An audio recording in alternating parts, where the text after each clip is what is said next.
આજે હું બનાવું છું મોતીચૂરના લાડુ। ભગવાન ગણેશને તો લાડુ ખૂબ જ પ્રિય છે અને તેમને પ્રસાદ રૂપે અર્પણ કરવામાં પણ આવે છે।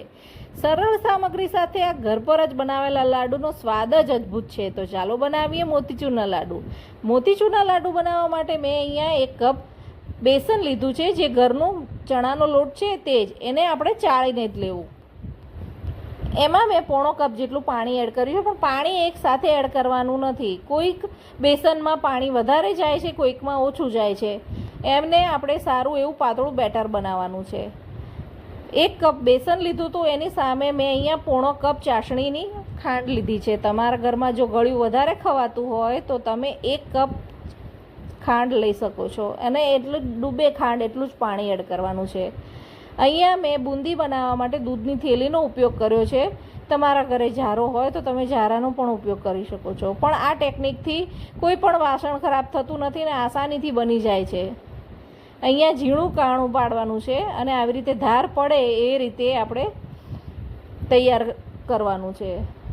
હવે તેલમાં આવી રીતે ઉપરથી ધાર પાડવાની છે, એનાથી નીચે સરસ જ બુંદી પડે છે, એકદમ મોતીના દાણા જેવી।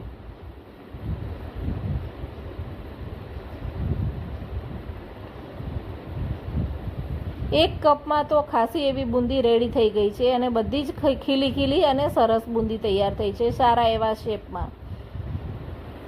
ચાસણી બનાવવા માટે મેં તપેલીને ગેસ ઉપર રાખી છે। ચાસણીને આપણે કોઈ તારની જરૂર નથી। અહીંયા મેં ચપટી ખાવાનો જે કલર આવે છે એ પીળો કલર લીધો છે, જે ઓપ્શનલ છે। 5 ચમચી જેટલો ઇલાયચી પાવડર લીધો છે અને થોડાક તાતણા અંદર મેં કેસરના એડ કર્યા છે।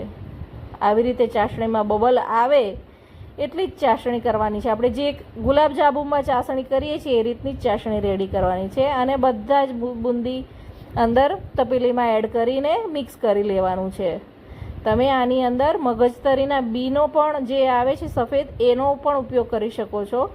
મેં અહીંયા કાજુના થોડા ટુકડા એડ કર્યા છે